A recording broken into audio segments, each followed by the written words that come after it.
Hola, ¿qué tal? Buena tarde, Javier. Hola, buenas tardes.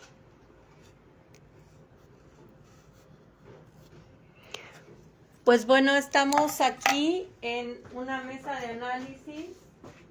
Bueno, un poquito, una cápsula de análisis. Este sábado 6 de abril de 2024. Y estamos pues aquí platicando un tema que nos convoca el análisis o la plática con el maestro Francisco Javier Guerrero Mendoza, que nos va a hacer favor de comentarnos aquí un poco sobre el tema de Ecuador, de estos últimos, pues que serán horas todavía, de este suceso tan especial que se dio ahí en este país, Ecuador, con la embajada de nuestro país. ¿Qué opinas, Javier, sobre este asunto que se suscitó primero que el gobierno le dice a la embajadora, ¿no?, de México que ya es persona no grata y que abandone el país, y bueno, sobre también pues el refugio que se le había dado, el asilo político a Jorge Glass, expresidente, y que estaba en la embajada desde diciembre pasado, ¿no? ¿Qué opinas, Javier? ¿Qué nos puedes comentar al respecto? Bueno, los enemigos de derecha del presidente alegan que es un metiche. O sea, el presidente de México mete sus narices donde no lo llaman. Eso es lo que alegan gente como Jorge Castañeda, Ignacio Zavala, Federico Patán, por ejemplo.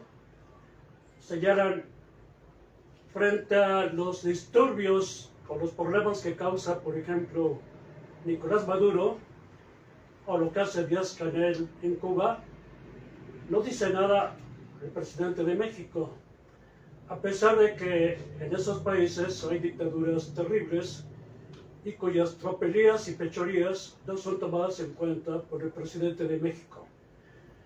Bueno, lo que hay que tomar en cuenta es que si el presidente de México mete sus narices en el problema de Ecuador, es porque en toda América Latina hay un problema que tiene que ver mucho con el desplazamiento de las clases trabajadoras y con el ascenso social y económico de los grandes capitalistas por la vía de los megaproyectos. En general, efectivamente, México, Perú, Argentina, etcétera, son actualmente escenarios de grandes megaproyectos donde efectivamente se invierten capitales de gran magnitud, y todo esto está desplazando no solamente a la pequeña y a la mediana empresa, sino también estos megaproyectos son ahorradores importantes de mano de obra, o bien contratan mano de obra a la cual le pagan salarios muy bajos. En ese sentido, es muy difícil que haya gobiernos que generalmente son llamados de izquierda, que en realidad son gobiernos más bien de equilibrio de clases. O sea, un gobierno como el de Andrés Manuel López Obrador es un tipo de gobierno perteneciente a un estado mexicano, en el cual hay una herencia importante de una revolución iniciada en 1910, que junto al vigor y al impulso que se le dio al sector empresarial, se da una coexistencia un poco patológica con una especie de populismo institucionalizado. Es decir, los mismos gobiernos del PRI, a pesar de que eran gobiernos altamente represivos y corruptos, al mismo tiempo generaban una serie de favores y de concesiones a sectores populares por la vía, por ejemplo, pensemos, precios de garantía, en el caso de la agricultura, el caso de instituciones de salud como el Seguro Social o el ISSSTE, y en general una serie de aparatos institucionales que por lo menos paliaban o amortiguaban mucho de las desventajas que tienen los sectores populares en México, que generalmente están acosados por la falta de recursos, por la minusvalía del poder adquisitivo. Y en este sentido, como se trata de un cierto equilibrio de clases, el hecho de que dominen totalmente los grandes capitales, los asociados a grandes megaproyectos, eso es algo que no se puede aceptar por los gobiernos llamados de izquierda, que más bien tienen un sentido de tipo, como le llaman los marxistas, bonapartista o populista según otros. Ahora, en este caso, los gobiernos llamados de derecha o gobiernos como el de Milei, por ejemplo, en Argentina, o el propio gobierno actual de Ecuador, generan toda una serie de políticas económicas, sociales y culturales que son altamente antipopulares. De hecho, lo peor es el caso de Milei. Milei es prácticamente uno de los peores enemigos que ha tenido el pueblo argentino en toda su historia, ¿no? Incluso a veces peor que Videla o Viola, aunque creo, al parecer, no tan sanguinario, al menos por ahora. En Ecuador además hay un problema muy grave, porque hay una presencia omnipotente de la delincuencia organizada, especialmente la encargada del narcotráfico, aunque también existe la extorsión y la delincuencia común y corriente asociada a la delincuencia organizada. Entonces, claro, Andrés Manuel se sintió la necesidad para él propiamente de atacar un tipo de gobierno que representa exactamente lo contrario de lo que su política económica, social y cultural representa. Y entonces, digamos, interfiere y obstaculiza precisamente una relación de tipo diplomático y benéfica entre Ecuador y México, entre sus gobiernos. Esto naturalmente, como se hizo muy al aventón, a mí me parece que el presidente muchas veces obra sin tener realmente asesorías realmente conducentes y efectivas. En todo terreno, puede ser el económico, el político, el cultural o el ideológico, tiene mucho la tendencia a presentarse como muy protagónico, como hijo de Clark Kent o de Bruno Díaz y Ricardo Tapia, o sea, Batman, y presentarse como que él lo resuelve todo. A lo mejor leyó el artículo ese tan estúpido del reaccionario Enrique Krause, donde hablaba del Mesías tropical, y de veras se cree el Mesías tropical, y cree que puede resolver cualquier problema, como el beneficio de los pueblos latinoamericanos, y por eso reta al gobierno reaccionario de Ecuador, que además es un gobierno corrupto y reaccionario, ¿no? Sin embargo, el problema es que una estrategia de ese tipo casi siempre es de carácter contraproducente, porque lo que se ha prohijado en este momento es un litigio, es una reyerta, es un conflicto con un país hermano, cuyo gobierno efectivamente es bastante indeseable, pero aquí lo necesario es generar una serie de vínculos importantes con los sectores organizados, con sectores organizados de izquierda en Ecuador y en otros países hermanos, ¿no? Generando, ante todo, frentes comunes de lucha contra estos gobiernos corruptos y de derecha y reaccionarios, y no simplemente una confrontación que es demasiado ríspida, demasiado abierta y que puede generar muchos conflictos. En estos mismos momentos me entero, por ejemplo, que el dictador de Nicaragua rompió relaciones con Ecuador en apoyo al presidente de México, al gobierno de México. Lo que pasa es que eso no nos favorece mucho, porque la verdad es que Daniel Ortega y su señora esposa no son gente muy presentable en estos tiempos, y el apoyo que recibimos de ellos más bien resulta hasta indeseable, y para la derecha sería una muestra de lo maligno que ha sido el acontecimiento por culpa de Andrés Manuel, ¿no? A mí me parece importante que esto se vaya resolviendo mediante una serie de negociaciones diplomáticas entre la próxima presidenta, porque supongo que va a ser una presidenta, no creo que Evans Maynes vaya a ganar, ¿no? La señora Sheinbaum o la señora Xochitl, no sé cuál de ellas, que logre una negociación diplomática con el gobierno de Ecuador, pero que a la vez efectivamente los sectores organizados, partidos de izquierda, organizaciones gremiales, organizaciones sindicales de nuestros países, generen programas intercontinentales de vinculación entre todos para generar una lucha democrática y eficiente en contra de los gobiernos reaccionarios y aliados a los megaproyectos. Es lo que me parece básico.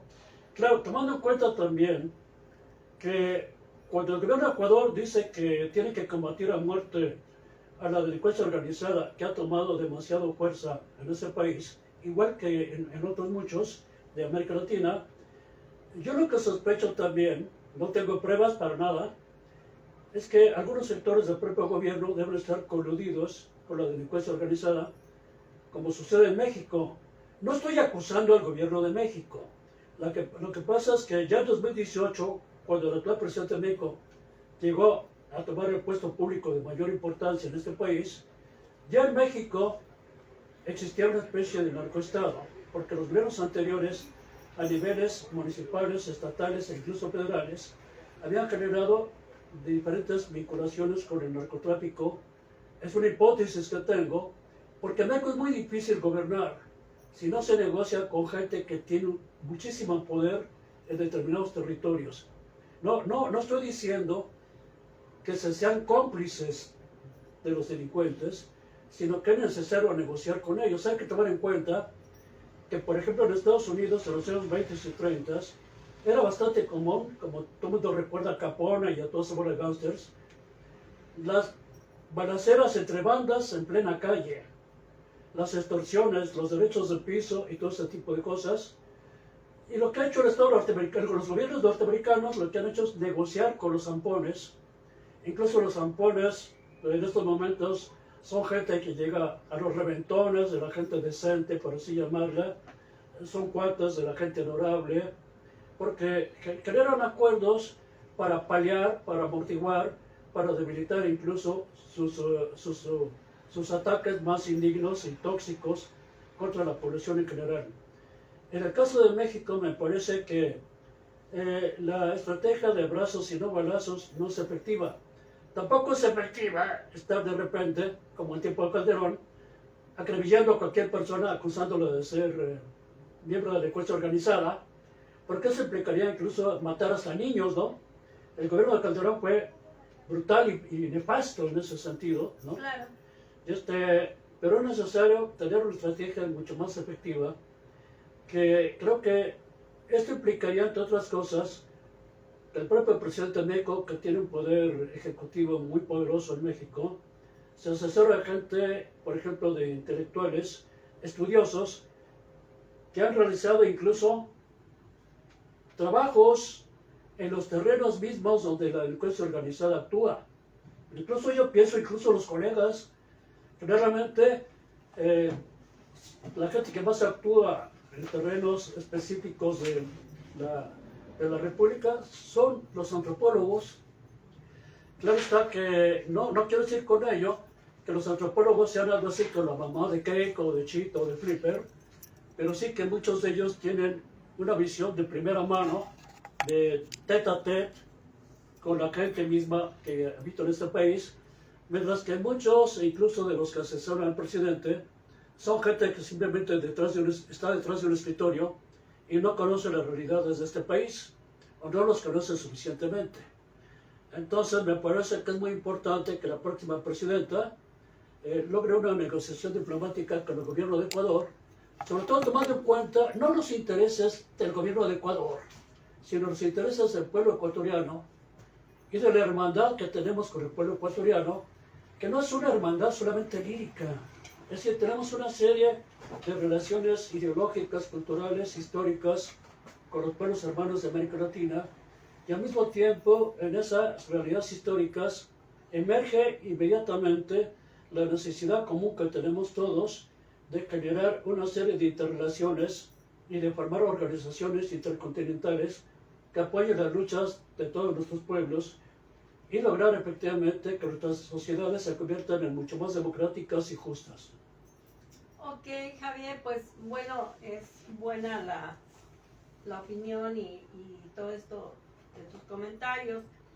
Y pues ahora sí que a ver qué pasa, ¿no? Qué decisiones toman, ¿no? Pues si van a quitar ya la embajada de ahí o como dices tú, las Bueno, negociaciones. agregaría algo que es muy obvio. Ajá. El asalto a una embajada es una canallada que está totalmente contra el derecho internacional. Fue una acción gangsteril del gobierno de Ecuador, algo totalmente reprobable, y en este sentido tiene toda la razón el gobierno mexicano para poner una denuncia ante la Comisión Interamericana. Claro. Sí, bueno, escuché, ¿no? Que esa misma noche que la canciller está... Bárcenas, se apellida, ajá, Alicia Bárcenas, ajá, Alicia Bárcenas, decía que estaban pensando en eso, ¿no? Que aparte de la denuncia y todo, ¿no? Pues qué acciones tomar. Porque, bueno, yo creo que sí sería un poco fuerte, ¿no? Ya no tener embajada país en Ecuador. El país de México siempre se ha manejado, ¿no? Como con muy buena voluntad hacia todos los países y con mucho respeto, inclusive ahorita en el tema de Palestina, pues él no toma acciones el gobierno de México no toma acciones muy severas, por decir, o muy extremas con la embajada o las personas de este país Israel, porque bueno, finalmente tenemos que recordar, por ahí también lo dice Andrés Manuel López Obrador, ¿no? El presidente, pues el pueblo es una cosa y los gobiernos son otra, ¿no? Porque pues también vemos ahí el tema de Milei, ¿no? Pues no es que todo Argentina sea el loco, entre comillas, porque pues sí votó más de la mitad de los votantes por Milei, no está ahí por casualidad ni por un fraude, sino oficialmente quedó Milei. Entonces, bueno, esos argentinos que votaron por él, pues son más de la mitad de los que votaron en estas elecciones del año pasado. Y acá, pues, con Ecuador, ¿no? Pues también recordemos a Rafael Correa, ¿no? Que creo que llevó un gobierno muy bueno y pues aparte de él también estar exiliado, pues toda la gente que de alguna manera hizo un buen trabajo como gobierno, inclusive muchos están en México asilados, perseguidos. Entonces, bueno, te portas bien y te persiguen, te encarcelan, te acusan de varios delitos y los malos pues siguen, como también aquí los expresidentes y gobernantes de otros gobiernos que hemos tenido, pues están en lugares, pues no, a lo mejor no paradisíacos, pero por ahí disfrutando de dinero, de una vida cómoda y hasta honrosa. Y entonces, bueno, ¿qué opinas ahí de esto, no? De los que trabajan bien por el bien del pueblo, pues son los que son perseguidos y los que trabajan mal, pues se van por ahí, en este caso los de acá de América Latina, pues se van a Europa. En España ahí están Salinas de Gortari, Calderón, Peña Nieto, el licenciado, como le dice el presidente actual, y demás, ¿no? Y entonces, pues, ¿qué opinas, no? En este caso ahorita con este tema del expresidente que buscaba, pues, apoyo y pues lo entraron, ¿no? Y rompieron a sacarlo. ¿Cómo hacemos con la sociedad que está tan confundida, pensaría yo, Javier? Bueno, espero que el presidente no me acuse de conservador. Si me pongo a citar a Denise Dresser, Ok. pero lo que quisiera citar de Denise es que en toda América Latina existe el capitalismo de cuates. O sea, uno puede ver que hay estadistas muy inteligentes como el señor Obregón o el señor Calles, que gobernaron México en una época, pero que ponían en puestos públicos a sus amigotes, a sus familiares y otras personas totalmente incompetentes en esos puestos públicos. Claro. Eso es muy común en toda América Latina, especialmente en México. Y entonces resulta que la incompetencia se une también al hecho de que son gobiernos, en muchos casos, que le prenden una veladora a Dios y otra al diablo. Claro. O sea, por ejemplo, el gobierno de los Fernández en Argentina era un gobierno que efectivamente creaba una serie de programas sociales y de concesiones hacia los sectores populares, y al mismo tiempo era incapaz, por ejemplo, de manejar las finanzas públicas de una manera realmente favorable a estos sectores populares Claro. y se fue cayendo cada vez más en una crisis financiera que fue llevando al hambre y a la miseria a multitud de gentes en Argentina. Claro. Ya eran gobiernos llamados de izquierda en Argentina. Sí, totalmente. Ahora hay que tomar en cuenta que esos gobiernos que se llaman de izquierda en América Latina son gobiernos que han permitido el extractivismo de multitud de empresas que generan megaproyectos. Por ejemplo, en Argentina existe la República de la Soya. Lo mismo en Brasil. Brasil ahí con Lula, que es quizá uno de los más inteligentes gobernantes de Claro. izquierda. Sin embargo, también los megaproyectos transnacionales han penetrado en Brasil.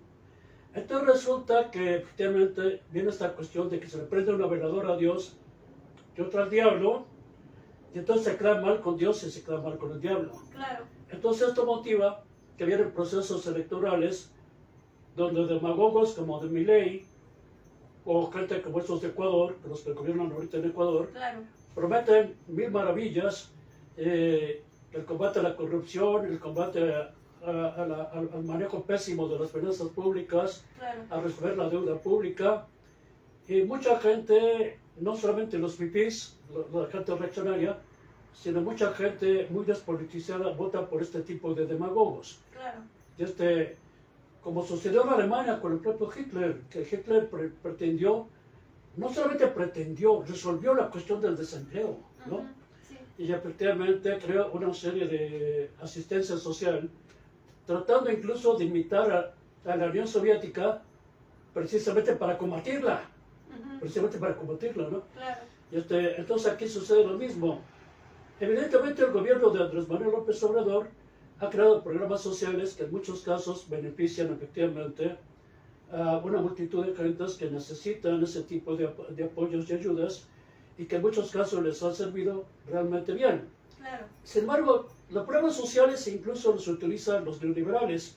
Por ejemplo, este gobernante neoliberal que por desgracia pereció ahogado, Piñera, Ajá. tenía toda una serie de programas sociales importantes, porque cualquier gobierno, a menos que gobierne solamente con las bayonetas, necesita un consenso e incluso admiración y adhesión de sectores de abajo, Claro. como lo planteaba Gramsci, ¿no? Entonces, la cosa es que no puedes gobernar siempre como un Pinochet. Tienes que gobernar precisamente tratando de satisfacer necesidades Claro. de todas las clases sociales, aunque no en el mismo grado, Ujú, porque al final de cuentas trabaja sobre todo para las clases sociales más altas, ¿no? claro. Pero también hay que procurar satisfacer las necesidades de otras clases para que no se te volteen, Claro. para que no pase lo que pasó a ese pobre señor llamado Porfirio Díaz, que todo el mundo lo odiaba a final de 1910, ¿no? Claro.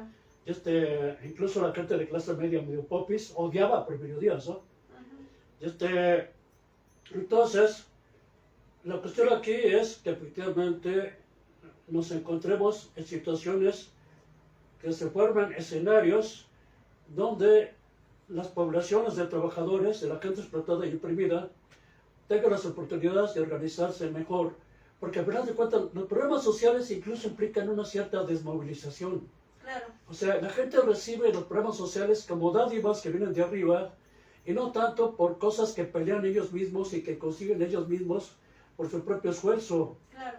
Ya había un señor llamado Cicerón hace 20 siglos que decía hay que acostumbrar a la gente a trabajar y no recibir asistencias.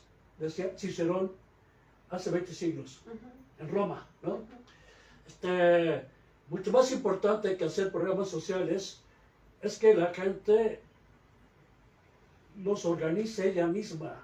ujú. Es decir, no se trata de que le des un montón de lana a viejitos como yo, desde arriba, sino que yo consigo con mi trabajo. Por eso es muy importante que el dicho, no repartas pescados, enséñale a pescar a la gente, ¿no? Ujú, Eso me parece lo más viable. Y en ese sentido, me parece que, como en cualquier parte del planeta, lo importante es la organización de la gente que hace la riqueza material, que son los trabajadores. Claro. Y no solamente es la riqueza material, porque incluso la riqueza ideológica, cultural, también la hacen los trabajadores. Sí. Por ejemplo, Si uno piensa, por ejemplo, en la música o la pintura o en cualquier arte, todo ello nace primero de los esfuerzos que en esos campos hacen grupos populares Claro. y después son grandes intelectuales que modifican, estilizan y convierten esas materias primas en otro tipo de cosas más desarrolladas todavía. Claro. Pero uno no puede explicarse Beethoven sin la música popular alemana y mucho menos, por ejemplo, a Carlos Chávez o a sus Grandes Revueltas sin el folclore musical mexicano. Claro. ¿No? Entonces, lo importante es eso, es decir, había una pequeña que yo quería mucho, aparte que era mi colega, se llamaba Valentina Glogner, se murió el año pasado. Ella trabajaba con niños jornaleros en muchas partes de México, trabajó también en la India con eso, y decía, hace falta ser ciego o estúpido para no darse cuenta de la terrible explotación que sufren los jornaleros, especialmente los chamacos jornaleros. Claro. Yo digo, bueno, eso es cierto. Hay que ser ciego o estúpido para no darse cuenta de la explotación que sufren. Pero eso a la vez hay que tomar en cuenta lo siguiente. Esa gente que no se da cuenta necesita ser ciego y estúpido porque eso se los impone el sistema. Claro. Es decir, un sistema de explotación como el capitalista no podría explotar si no se desarrollara el egoísmo, el individualismo, la posesividad, la indiferencia ante el padecimiento de la gente, la indiferencia ante la explotación. Entonces eso conduce a la ceguera y a la estupidez porque es una necesidad del sistema. Claro. No es que la gente nazca siendo ciega o estúpida, sino que eso desde la cuna se la va imponiendo, Sí. porque además en un sistema social como este, la verdad es que es una especie de la ley de la jungla. O sea, tú puedes ascender solamente fregándote a otro, por no decir otro verbo, ¿no? Claro. Y entonces se acostumbra también a que nos peleamos entre nosotros. Incluso se usa mucho la estrategia de hacer que los oprimidos y explotados luchen entre ellos. Sí. Por ejemplo, en Estados Unidos es muy común que los latinoamericanos seamos impulsados a luchar entre nosotros, mexicanos contra colombianos, Claro. colombianos contra argentinos, argentinos contra ecuatorianos, y no se diga el caso de las mujeres.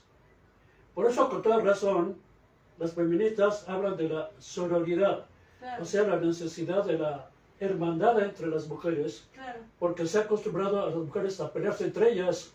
Incluso uno se puede dar cuenta cuando observas a las mujeres en el metro para mujeres, cómo se insultan entre ellas y cómo se mientan la madre entre ellas, ¿no? Claro. O aquel famoso chiste que dice, nada peor le puede pasar a una mujer que estrena un maravilloso vestido y que va a una fiesta y que llega otra chava con un vestido igual. Entonces la odia a muerte, ¿no? Claro. Es decir, un hombre no va a odiar a otro tipo porque llegue con el mismo traje, ¿no? Pero se acostumbra a que las mujeres se peleen entre ellas para evitar la sororidad, precisamente, ¿no? Claro. Entonces, en este sentido, también entre los latinoamericanos puede haber una serie de conflictos, incluso promovidos por los gobiernos, como en este caso, donde ha habido torpezas increíbles, pues el mismo presidente, ¿no? de México, por no hablar de la infamia de gobernantes ecuatorianos, y lo que es necesario es que estos gobiernos no interfieran o no estorben o no molesten o no jodan, para decirlo con esa palabreja, las oportunidades de organización que tienen los pueblos de Claro. la América Latina, ¿no? Claro. Pues sí, totalmente de acuerdo, Javier. Bueno, pues les recuerdo que se suscriban a nuestro canal SIC Tertulias. Bueno, esta fue una pequeña cápsula con el tema de Ecuador, que creo que nos tomó totalmente por sorpresa este tipo de acciones. Y pues el maestro Francisco Javier Guerrero Mendoza, que nos acompaña en este comentario de esta cápsula, que estaremos sacando pequeñas cápsulas de algunos temas. Mi nombre es Angélica de la Cruz, que se suscriban por favor a nuestro canal SIC Tertulias y pues seguiremos con nuestras mesas de análisis habituales, entrevistas de pronto y demás sorpresas que podamos tener por ahí con excelentes ponentes, excelentes temas, siempre gente profesional y ética la que nos acompaña y que nos hace favor de darnos pues su tiempo, su conocimiento y pues obviamente su opinión al respecto de lo que les convocamos por aquí a analizar o a participar con nosotros. Pues excelente tarde, excelente fin de semana, tarde-noche, sábado 5 de abril de 2024. Estamos agradeciendo y compartiendo esto con el maestro Francisco Javier Gutiérrez. ¿Te quieres despedir, Javier? Voy allá. Gracias a todas y a todos, un abrazo. Bueno, muchas gracias por la entrevista. Habría que tomar en cuenta que no es tan de sorpresa, porque, por ejemplo, ha habido ciertas provocaciones del propio presidente, en el caso de España, donde plantea pues que la relación con España, incluso desde tiempos coloniales, ha sido más bien maléfica para México, cuando en realidad es un problema mucho más complejo, porque la relación con España ha sido de chile y de manteca. Ha habido una explotación ignominiosa de encomenderos, de hacendados, de gachupines malditos que han bregado a parte del pueblo mexicano. Y ha habido también grandes aportaciones de España a nuestro país. De hecho, la época colonial fue en parte de aportaciones culturales importantes. O sea, una nueva cultura, una nueva puerta abierta hacia el mundo en general, la posibilidad de entrar al mercado mundial, la posibilidad de que incluso muchos productos de las grandes civilizaciones prehispánicas surtieran al mundo y las de Europa a nosotros, es decir, a Mesoamérica. Entonces, esa idea de estar provocando, la idea de que España simplemente vino aquí a fregar a todo el mundo y a violar muchachas y a matar indígenas, eso es solamente una parte de la complejidad del problema, porque otras partes se refieren a lo positivo de que hizo España en la Nueva España y en México, ¿no? Ok, Javier, bueno, nos está viendo en vivo esta pequeña cápsula, esta transmisión de nuestro canal SIC Tertulias en YouTube y SIC Diagonal Tertulias ahorita en Facebook. Ricardo Torres, al cual agradecemos muchísimo su estar ahorita con nosotros, su presencia virtual, y pues ojalá que comparta y pues esta pequeña participación con sus amistades y se pueda suscribir en YouTube a nuestro canal SIC Tertulias. Buena tarde a todos, a todas. Gracias.